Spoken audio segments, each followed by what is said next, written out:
Hey, in this video, I'm going to talk about the 5 things that I wish I would have done when I first used my VA home loan back in 2021. But before we get into that, I just want to say, for those that are new to this channel, my name is Dylan Sievering. For the last 3 years, I've been a full-time North Carolina real estate broker. In that same timeline, me and my family have used our VA home loans to purchase several $1,000,000 in VA home loan real estate.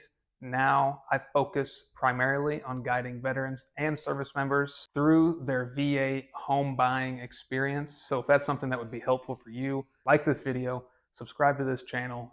It would really help me out. But number 1, the VA home loan is going to be timelines. I was in such a rush when I was trying to buy my house. I think I put my transaction timeline to be 28 days or some crazy number. So I always suggest to my VA buying clients, and me personally, what I do is I use a 45-day close. And I always say that it is much easier to close earlier and exceed the expectation rather than push closing to the right and delay a lot of things. So give yourself enough time in the beginning to close the transaction. There's a lot of things you have to do. You have to do your title search, your due diligence of home inspection, and then maybe renegotiate repairs or even complete repairs sometimes in some cases. And then there's the appraisal, and any contingencies on the appraisal need to be addressed. So there's a lot of moving pieces involved. It's hard to squeeze it all into a tight timeline. So a 45-day close is what is recommended for the VA home loan.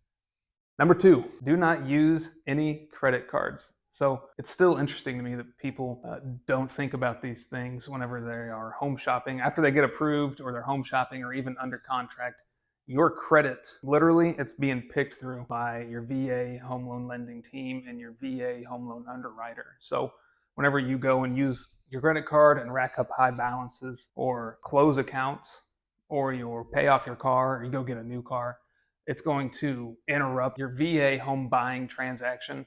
It's going to affect your debt to income ratios. It's going to affect your credit score.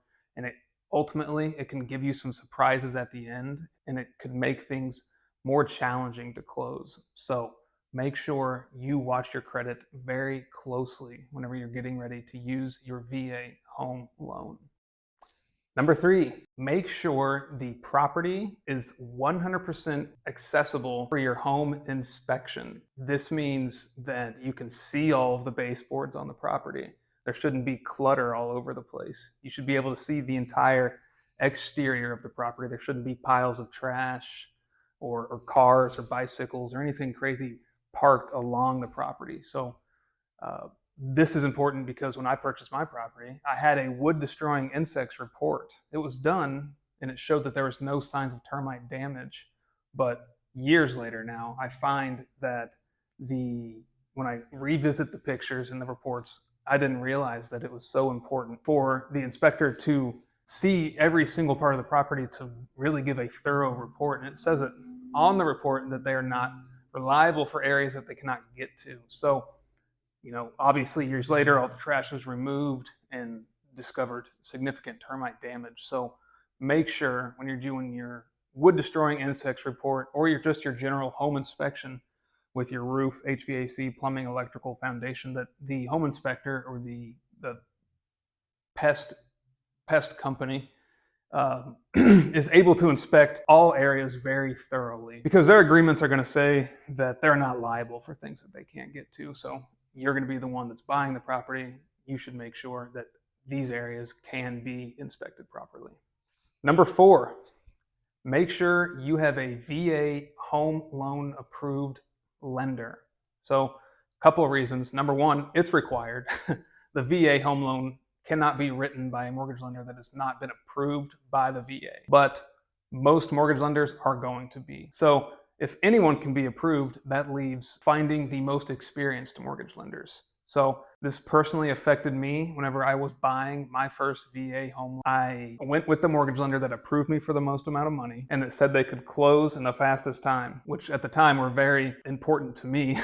But 10 days before closing on the property, my mortgage lender calls me and tells me that I have to go and get a second job because I do not qualify. My income did not qualify for the VA home loan underwriting. So this mortgage lender did not fully understand the rules of the VA home loan. So it's very, very, very important that your mortgage lender understands the VA home loan rules. Most mortgage lenders are going to be approved to do the VA home loan, but make sure you have a mortgage lender that knows the rules very well and can assist you and guide you.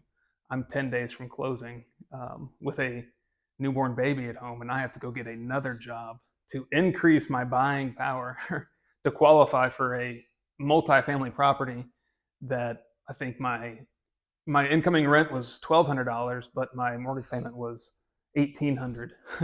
So $600 a month, and I had to go get a second job to qualify. So make sure your team is very, very familiar with the VA home loan. And last but not least, step number 5. This one is very, very important. It would have saved me thousands and thousands of dollars. Number 5 is going to be working with a real estate broker that knows the VA home loan. So this cost me so much time and money. At the time, I was brand new. I think I closed on my house the second week of December, passed my real estate exam the first week of December. So I didn't know anything about buying houses or being an agent. It was my first house that I was buying, and I did not know anything about brokering a transaction. So so I couldn't do it personally. So I actually asked my dad to represent me in my transaction, and he had been licensed about 3 months longer than I had. And his only transaction was a VA home loan for a duplex that was right down the road. So we were both learning, and I'm not saying that anything is his fault. But fast forward, looking back, if I would have hired a real estate broker that has used the VA home loan multiple times and was very familiar with the process and had a team and a system in place, it would have saved me a lot of time and money with the right inspecting lending team, and the agent would have known which properties to not go tour and not submit offers on, and they would have been better equipped to negotiate the contract on my behalf. So those are the 5 tips that I wish I would have known when I first used my VA home loan. And I hope that they are valuable for you and they save you time, money, headache. By the way, if you're still here, my name is Dylan Sievering. I'm a North Carolina real estate broker, Army veteran. I guide veterans and service members through the VA home buying transaction. Right now, I'm actually looking for 5 VA home buyers by the end of 2025 that want to use their VA home loan. I, as a real estate broker, am offering to represent you on your VA home buying transaction. And instead of taking a commission, I want to pay it towards your closing costs, saving you potentially several $1,000s. I want to trade you this money for your reviews, testimonials, and I just like helping out service members. So if that is something you want to take advantage of, or if you know somebody that wants to take advantage of that program, text me at this number right here, screenshot it. It's 919-210-1945. If not, like this video, subscribe to the channel for more VA home buying tips and tricks. Thanks.